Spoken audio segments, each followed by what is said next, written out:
What is the best beginner's ant?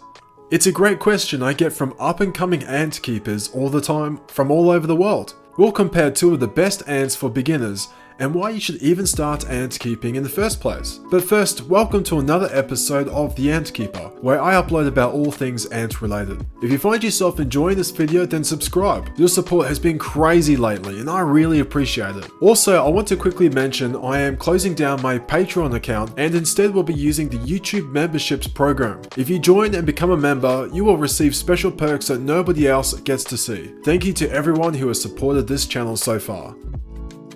Depending on where you live, there are anywhere between a couple of ants to pick from through to hundreds of species to choose as your first ant colony. All ants are surprisingly fun to keep, even more so than I can describe. I remind people that just because ants are small doesn't mean they're boring. On the contrary, I have never met someone who has spent even just a couple of minutes admiring my ant colonies who hasn't been blown away by their unique and unexpected behaviors and characteristics. With so many different ants to choose from, how do you know which one is right for you? Does it even matter? Well, the answer is, it depends. It depends on your experience, your age, or even if you have allergies to other venomous creatures. For example, some bull ants in Australia have killed people who have an allergic reaction to their venom. Or how about this? The green weaver ant is notoriously difficult to keep, with almost all queen ants dying under the care of inexperienced ant keepers. In comparison, the two ants I encourage all new ant keepers both don't sting, are easy to keep, and will only kill your spare time. You should spend time considering what your first queen ant is, because you are almost certainly going to make every mistake all new ant keepers make, regardless of your experience. I've made every mistake any ant keeper could make, and I regularly see new ant keepers making the very same mistakes. Unfortunately, most ants are not particularly tolerable to mistakes. However, these beginner ants are. There are two ant genera, or types of ants, I recommend to new ant keepers. Let's look at the first genus together to see if this ant takes your fancy. One of the first ants I ever found was a type of Iridomyrmex, commonly known as a trail ant. If you live in Europe, the Lasius niger is the equivalent, or instead a Phodoli works just as well. These same principles apply to any of the smaller ant species. Now, when I say small black ants, I know what you're thinking. Boring.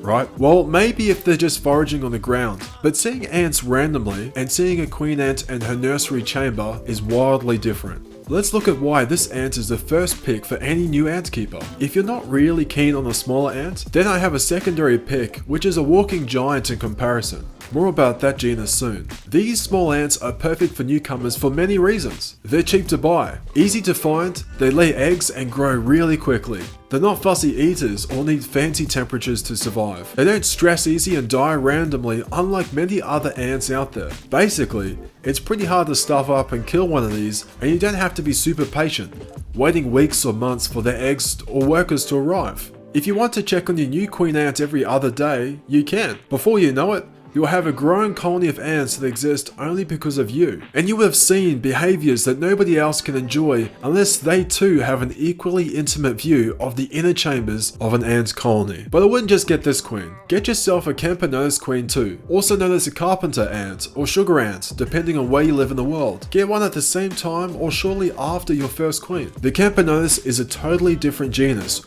with very different characteristics. Many species are nocturnal. Watching them forage at night is really cool in comparison to a smaller ant like the Iridomyrmex bicknelli. They're also much larger in size and often have soldiers and workers, an extra class of ant that has a unique job. Seeing this in action is amazing. They also don't sting, and their bite is really gentle, certainly not enough to hurt you. Watching a colony of them work together to take down a larger piece of prey is just phenomenal. With all of that in mind, the Camponotus takes longer to grow because it's bigger. Generally, the rule is, the bigger the ant, the longer it takes to grow from an egg to a worker. Plus, they're not as tolerable to poor husbandry, but still very manageable for any new ant keeper. If you live in Australia, I recommend any of the mid-sized Camponotus species. If you keep colonies long enough, eventually they'll need a bigger home to fit their brood pile and workers in. Just like what we have here in this golden tail sugar ant colony. They've outgrown their nest and have started to spill out into this extra test tube I placed in there a few weeks back. The same here for these pale-legged sugar ants. They need a new home badly. And these trail ants.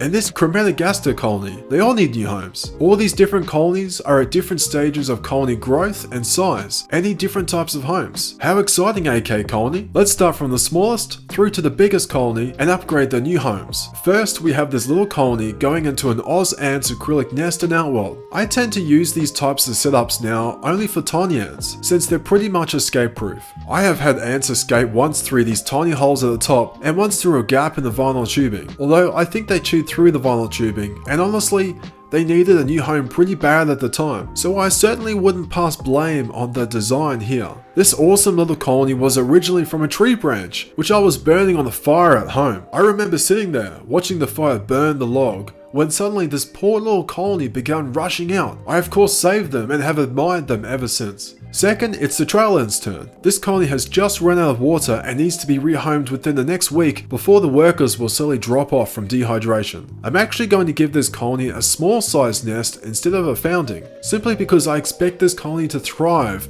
and fill out the empty space really quickly. I wouldn't ever do this with any other species though, only this one because they really do grow like weeds. With some added heat to promote growth, the colony will be thriving in no time. Third, it's the golden tail sugar ant colony. This species gets pretty frantic when interrupted, so feeding them can be really challenging, since the worker ants can often break through the ant-proof barrier and spill out all over the place. This makes overall husbandry a bit of a chore with this species. One of the features I like about this Outworld is the lid opening is quite small, giving me more time to feed or clean out the Outworld if the fluon does break. I really do just love the way the light reflects off their golden gasters. Finally, we've reached the biggest of the ant colonies that we're moving today. These girls are moving into this aesthetic ant's nest in Outworld. I love this design and know this colony will do really well on here. The Campanose genus in the wild lives in moist, human-like conditions, typically in a decaying tree or under a log or stump. I found that in captivity, my Campanose colonies have typically done better with a constant supply of heat and moisture that helps give them that humidity they love. Getting to know what your species likes and doesn't will certainly help your colony not just survive, but thrive.